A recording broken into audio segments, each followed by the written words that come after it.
늘 저는 38년 전에 양재동 구룡산 자락으로 와서 천막법당에서 출발할 때 가건물 법당일 때 지금의 법당을 짓기까지 아마 가장 봉은사 불자님들의 그 보살핌을 받았던 스님이 아닌가 싶습니다. 과거에 87년도에 부처님 금난가사를 허허벌판에다가 1400년 만에 처음으로 통도사에서 모셔다가 가사칭견을 할 때 그때 주지이셨던 미룬 대종사님이 틈만 나시면 거기 불사하는데 동참을 해줬으면 좋겠다고, 또 지금 가사칭견을 한다고 거기서 만부처님을 모신다고 하더라고. 그런 말씀을 늘 해주셨다고 그럽니다. 요즘 봉은사는 상월선언 불사에 이제 동참하라는 말을 똑같이 듣지 않을까 싶은데 잘 부탁드립니다.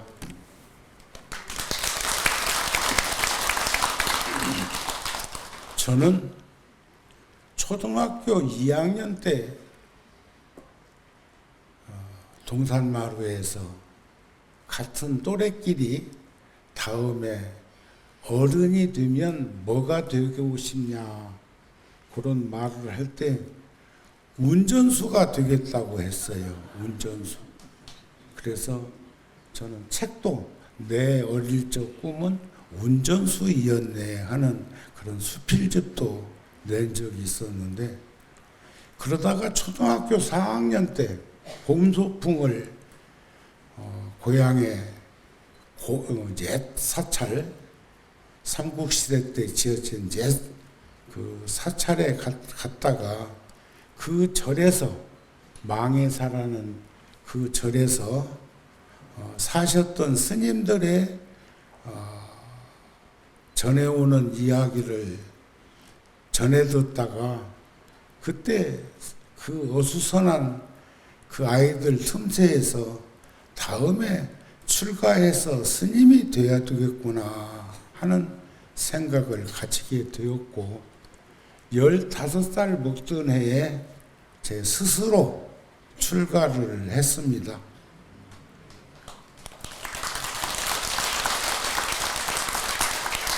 아마 그건 이산 해연선사 발언문처럼 전생 다급생에 아이로서 출가하여 귀화눈이 총명하고 말과 뜻이 진실해야 한다는 그런 염원이 발현된 것이 아니었을까 하는 야무진 생각도 해봅니다. 저는 봉은사를 67년도에 이곳에 사는 어느 스님 한번 만나보고 진로를 좀 여쭤보려고 올 때 서울역에서 지하철 전차 2원 50전 할 때 얘기입니다. 65번 버스 타고 뚝섬에 와서 거기서 거룻배를 타고 봉은사를 오는데 그때 10원이었어. 10원 거룻배 뱃삭이. 그런데 스님이라고, 출가한 스님이라고 5원에 해주더라고요. 50% 할인해가지고. 그래서 봉은사에 왔을 때 그때의 잔잔한 추억은, 기억은 장미 꽃밭이 많이 있었다고 하는 생각이 듭니다. 그리고 나서 다른 스님 인연으로 해서 제가 68년도 되는 해에 양산 통도사로 출가를 할 때가 나이 17이었습니다. 그런데 지금 70 노인이래요. 70 노인. 참 유수 같은 인생인데, 오늘 제가 주제를 수행과 포교, 수행과 포교에 대한 말씀을 부처님법 전합시다 하는 종단의 한 그런 모습을 반영해가지고 전해드리고 싶습니다. 수행이라고 하는 것은 그 무엇에도 치우치지 아니함을 수행이라고 한답니다.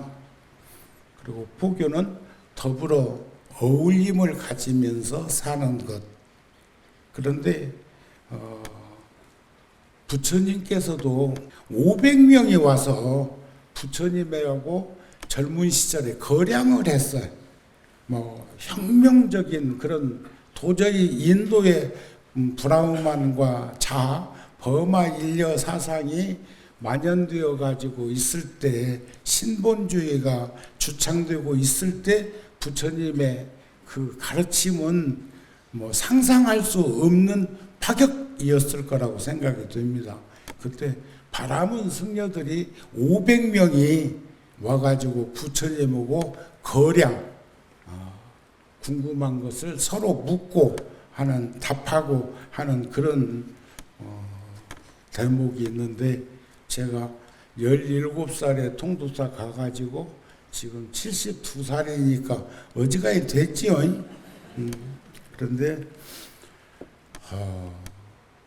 제가 25살 때 통도사에 살다가 어려서 출가했으니까 해보고 싶은 게 안 있었겠습니까? 그래서 다시 통도사 가기 전에도 서울하고 인연이 있는 연고가 있고 그래서 다시 서울에 올라왔고, 올라올 때 어른 스님들께 말씀 안 드리고 와서 편지로 죄송한 마음을 전한 적이 있습니다.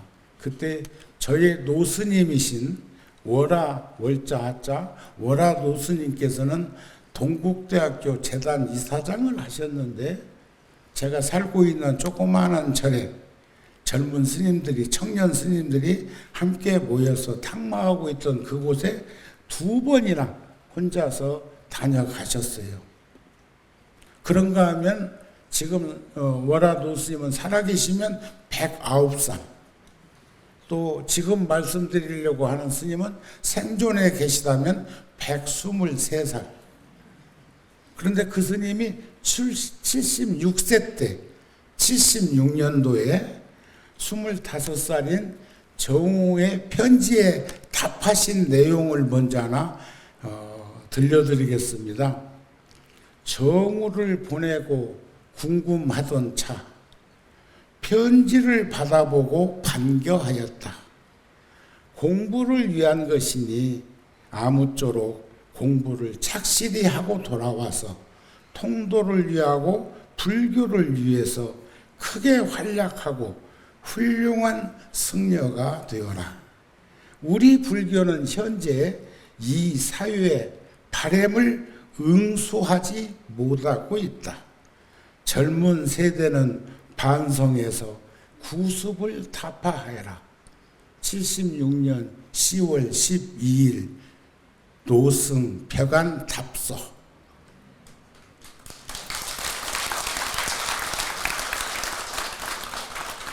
저도 곧 76살 되겠지만 옛날 이제 50년 전에 70대면 할아버지 스님 아닙니까? 지금도 할아버지 스님이긴 한데 저도 노스님 소리를 듣거든요. 할아버지 스님이라 소리도 듣고. 그런데 그런 어른 스님들을 떠올려 보면 왜 우리는 전법을 해야 하고 왜 우리는 수행자의 길을 걷고 포교 일선에서 대중과 함께 어울림을 가져야 하며, 그 어른 스님들의 그늘 밑에서 자상한 연민심으로 성장한 저희들은 앞서가신 어른 스님들의 울타리가 되어 드려야 하고, 아쉽게도 어른 스님들이 하셨던 것처럼 못하면서 사는 것들이 여러 가지가 있죠. 그 중에서도 손편지 쓰는 것 잃어버렸고, 두 번째로는 카톡하고 문자로 다 주고받고 이메일로 주고받아갖고 그런 자상한 인정은 오고 감이 없는 시대에 우리는 노출되어서 살고 있는 것이 아닐까 싶은 생각이 드는데, 제가 그때 25살 때 통도사에서 어른 스님들이, 통도사 대웅전도 여기 설법전만 한데 그곳에서 정기 법표, 그때 제가 저에게 법표를 하라고 해서, 오늘처럼 법표를 하라고, 저는 지금 오늘 법문할 거 벌써 여러 번 꿈속에서까지 했어요. 그래가지고 한번 도출되어 가지고 그 말이 다시 나올란가는 모르겠네.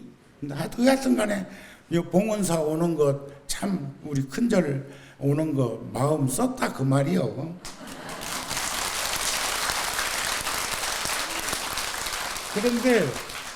그런데 법문 끝나고 법문하러 갔더니 오늘 여기 소임자 스님들 저렇게 앉아 계신 것처럼 월화 노스님, 벽안 노스님, 우송 노스님, 이람 노스님 다 7, 80 된 스님들께서 법당에 불자들하고 같이 앉아 계시다가 월화 노스님이 한 방에 계시다가 하시는 말씀에, 오늘 법문이 좋더라고. 25살짜리한테 지금 식은땀씩 흘릴 일인데, 그랬더니 76세 되신 벽안 노스님께서 내 생전에 법문 듣다가 박수 치는 거 처음 봤어요. 그게 제가 대중 앞에 쓸 수 있는 전환점이 아니었을까 싶은 생각을 하게 되더라. 저는 구룡사에서 100일간 백고자를 한 적이 몇 년 있습니다.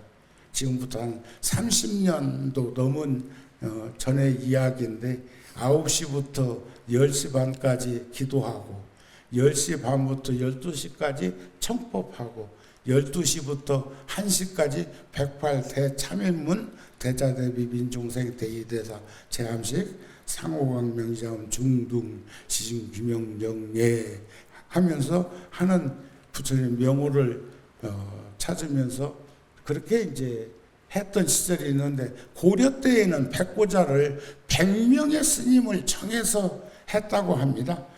한 자리에 100명 스님을 청해서 며칠간씩 법표를 열어가지고 교대로, 우리 보살계 같은 걸저게도 보면 전계사 스님하고 교수사 스님하고 그 다음에 이제 갈마 아사리 스님하고 세 분이 이렇게 교대로 말씀을 하시는데, 제일 말을 많이 하는 스님은 교수사이고 전계사이지만 티베트 불교를 보니까 갈마사는 한 말씀도 하지 않고 있다가 교수사나 전계사가 만일에 잘못 새김을 하게 되면 딱딱 지적해 가지고 말씀을 바로 잡아주는 그런 모습도 성장하는 과정 속에서 본 적이 있습니다. 그러면 제가 이제 이렇게 대중들하고 포교 일선에서 하면서 지금 봉헌사 효주 스님이시고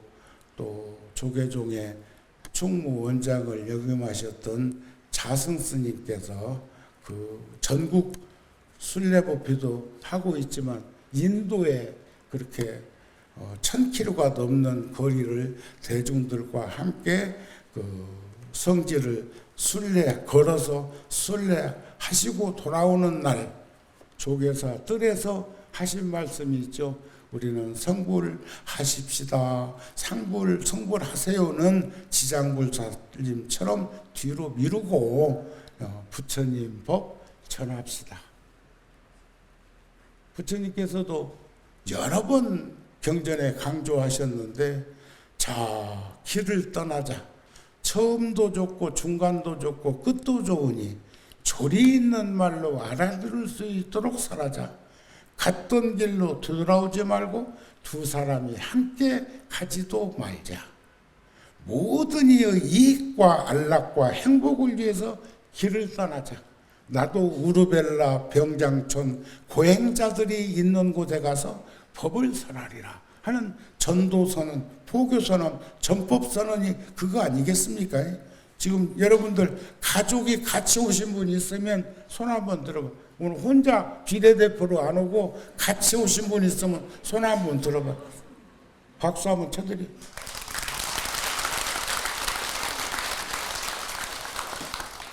같이 오세요. 같이. 응? 우리 불교에는 4제일, 6제일, 10제일이라는 게 있고, 또 우리는 뭐 37일 기도라든지 또는 49일 지상 기도라든지 100일 관음 기도라든지 법당마다 그렇게 기도를 많이 안 합니까? 그런데 기도만 하는 그것은 이제 연불산매에 든다. 그걸 선정산매라고도 하지만은 그렇게 그것을 수행이라고 하면 하와 중생은 아까 꼭 전법의 길만 떠나는 것이 그 포교가 아니고 함께 더불어 살면서 그렇게 자상한, 지금 제가 드린 말씀은 부처님 경전에 있는 말씀은 지금 벌써 20분이나 됐는데 한 말씀도 안 나오고 살았던 얘기, 운선주 얘기, 출가 이 얘기, 오원 주고 봉은사 배 타고 온 얘기 이런 것만 하잖아요 지금. 그런데 그게 나무 얘기는 아닌 것 같지요? 그렇지 않습니까? 그런데 그런 것들이 지금 내가 38년이나 구룡사에서 포교 일선에서 살고 있고, 그래서 세상에는 지혜로운 이와 어리석은 이가 있는데 오늘 계획에는 없었는데 제가 한 말씀 드린다면, 절에 가는 이와 절에 가지 않는 이가 있다. 절에 가는 이도 두 유형이 있는데 예배하는 이와 예배하지 않는 이가 있다. 예배하는 이도 두 유형이 있는데 청법하는 이와 청법하지 않는 이, 청법하는 이도 두 유형이 있다. 지극한 마음으로 듣는 이와 건성건성 대충 듣는 이가 있다. 여기 앉아갖고도 생각하기로만 보이지도 않는데 뭐 별 생각 다 할 수 있지 뭐. 그 다음에 지극한 마음으로 법문 들은 이도 두 유형이 있다. 부처님 말씀하신 대로 행하는 이와 행하지 않는 이. 부처님 말씀대로 행하는 일을 이 세상에서 가장 수승하고 건강한 일이라고 말할 수 있다 그랬어요. 경전에 보면 우리들은 젊음과 한번 따라 해볼래요? 젊음이요, 건강이요, 목숨이요. 참 소중합니다. 아이고 그저께 그러니까 내가 여기 봉은사가 올 때가 16살, 통도사 갈 때가 17살 먹던 해.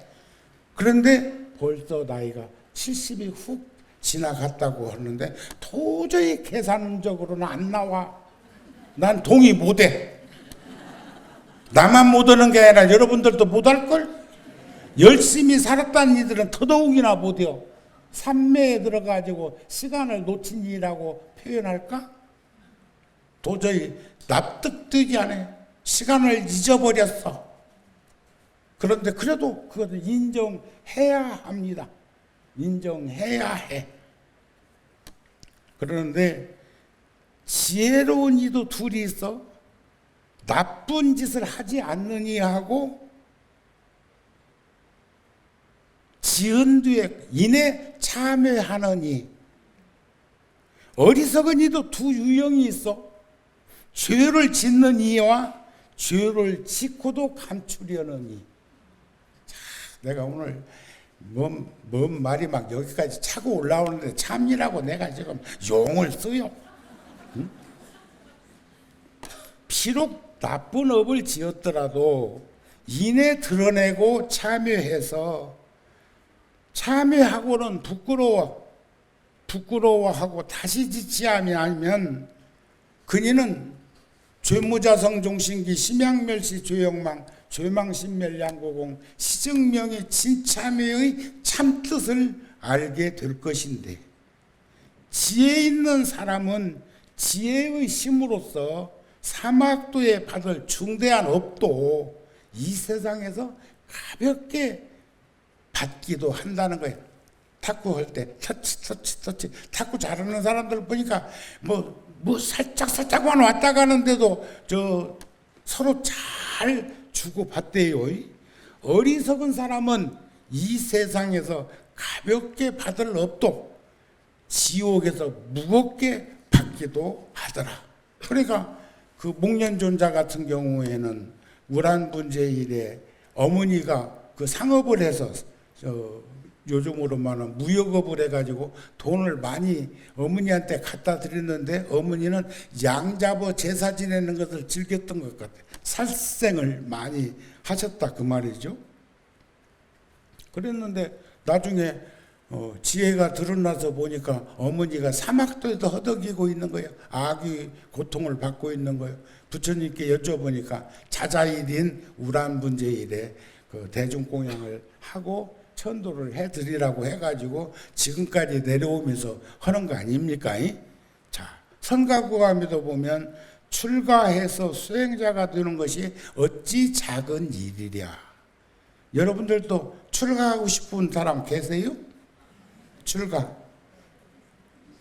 출가할 나이가 지났거든. 지금이라도 짐 정리해갖고 절에 와서 공양주도 좀 하고 도량 정비도 좀 하면서 살면 좋을 건데, 출가한 사람들은 편안하고 한가함을 구해서도 아니요, 따뜻이 있고 배불리 먹기 위해서도 아니다.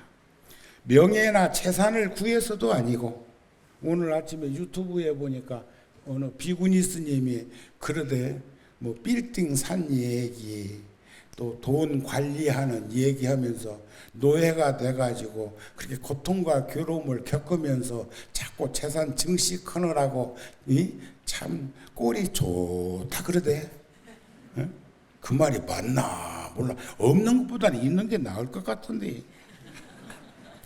오로지 생사의 괴로움에서 벗어나려면, 번뇌의 속박을 끊으려면, 부처님의 지혜를 이으려면, 고통받고 있는 중생들을 건지기 위해서는 우리는 수행자가 되어야 하고 전법 활동을 하는 대중과 어울림을 가지는 보살이 되어야 하는 것이 아닐까.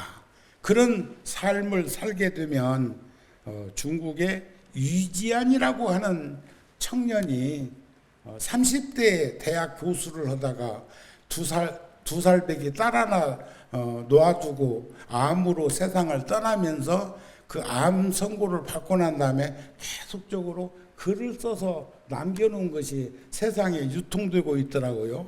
그런데 이제 주로 딸에게 한 소리겠지. 나는 너에게 희망의 씨앗이 되고 싶다. 우리 모두가 승속을 막론하고 그런 마음으로 아까 큰 스님들께서 그렇게 보살핌을 주신 것이 결국 이렇게라도 살 수 있는 근간을 이루게 해준 것이라는 말씀을 드린 것처럼, 사람이 잘 살아간다는 것은 누군가의 마음에 씨앗을 심는 일과 같다. 어떤 씨앗은 내가 심었다는 사실을 까맣게 잊어버린 뒤에도 쑥쑥 자라나서 커다란 나무가 되기죠 하지 않더냐.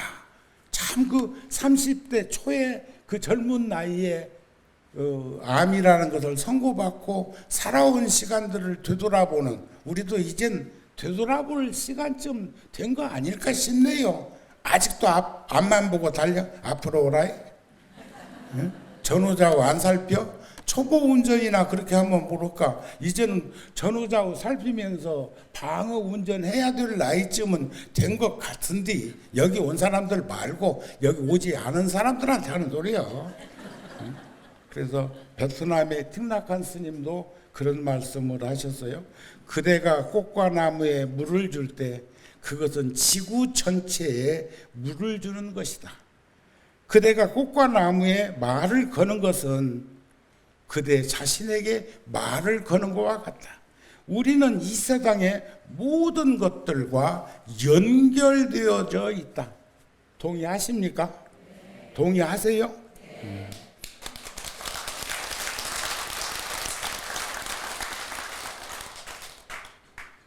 이제 가야 될 시간 다 돼가요.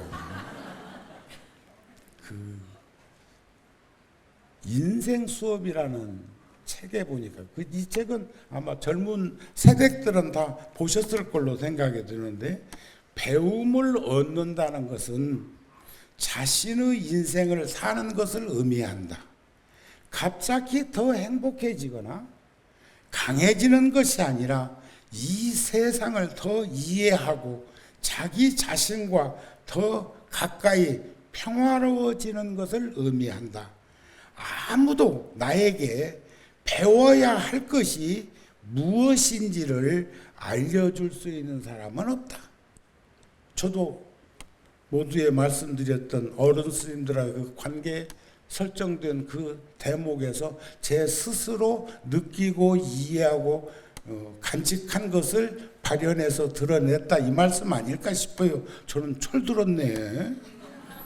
그것을 발견한다는 것은 나만의 여행이다. 그래서 인생 수업에서 보면 배움을 얻는다는 것은 자신의 인생을 사는 거예요. 그런데 이제 제가 어제 저녁에도 제가 텔레비전을 보면, 불교 방송 안 보면 BBC 영국 방송 다큐멘터리 같은 거 많이 하기도 하는데, 또 방송이 하나 있어. 히스토리라고 하는 방송. 그건 지구 종말론 가지고 우주론을 얘기하는데, 들여다보면 많은 생각을 하게 하기도 하는데, 그 지구가 블랙홀에 빨려 들어갔다가 빅뱅으로 내뱉는 그 찰나찰나 순간순간 중에서 지구가 이렇게 엄청난 5대양 6대주의 그 물을 통해서, 물 속에서 생명 근원, 분자 활동을 통해 가지고 미립자 뭐 등등등등등 해가지고 생명체가 생겼다고 그렇게 하는데, 화성 같은 놈이 하나가 와갖고 지구를 박살을 내가지고 또 하나 생긴 놈이 달이라네. 그런데 그 달이 지구에게는 어머니 같은 존재예요. 따뜻함만 표현하는 게 아니라 오만 잡석 행성으로부터 떨어져 나오는 그런 것들을 달이 다 방패가 돼서 막아줘 가지고 지금 그렇지. 그 과학자들이 말이에요, 모래를 착 이렇게 담아놓고 과학적으로 애들이 노는 구슬보다도 더 작은 구슬 하나를 거기다가 쏘았는데, 헤쳐지는 그 지름이 그 한 덩어리가 지구 덩어리라고 한다면 한 10분의 1, 20분의 1은 그냥 패여져 버린 그런 과학적인 그 연구 같은 것을 해갖고 드러내는 걸 보면, 그런 놈들이 화성, 수성, 금성, 토성 뭐 이런 놈들이 대신 태양계에서 막아줘가지고 지구가 이렇게 복돈 시간을 갖고 있는데, 인간들이 배려놔가지고 곧 먼 일 난다네. 응? 근데 먼 일 난다는데 박수 쳐? 응? 우리야 뭐 뒷자손 없으니까 뭐 뭔 일 나도 모르겠지만, 여러분들은 자자손손이 지금 번성하고 있는 그런 과정 속에서 나한테는 그런 일이 없더라도 내 손자나 증손자나 고손자 때 지구가 뭔 일 생긴다고 하면 걱정될 건데. 근데 그런 거 보면 참 멀쩡하시네. 그래서 우리는 상구보리라는 수행과 하중생이라는 포교가 이루기 위해서는 먼저 사람이 되어야 된다는 가르침이 많습니다. 먼저 사람이 되어라. 이 중생들은 내 복받이고 선지식이다. 오늘 정우 스님 보고 오라고 안 했으면 지금 여기 와 있을 일은 없어. 주지 스님이 전화하셔가지고 백고자 법표를 해달라고 그러는데, 속으로는 그래서 진즉에 안 부르고 이렇게 늦게 부르냐. 원효 스님도 그런 생각 하신 적 있었어요. 그러는데 우짝 원소리야 또. 아이고. 이 중생들은 내 복바시고 선지식, 여러분들이 선지식입니다. 여러분들이 계시기 때문에 찾아 나서지도 않고 청하지도 않았는데 몸소 이렇게 찾아와서 나를 바른 법에 들게 해. 응? 나는 이와 같이 배우고 닦아 익혀서 한 중생의 마음에도 어기지 않는 삶을 살으리라. 그리고 발언합니다.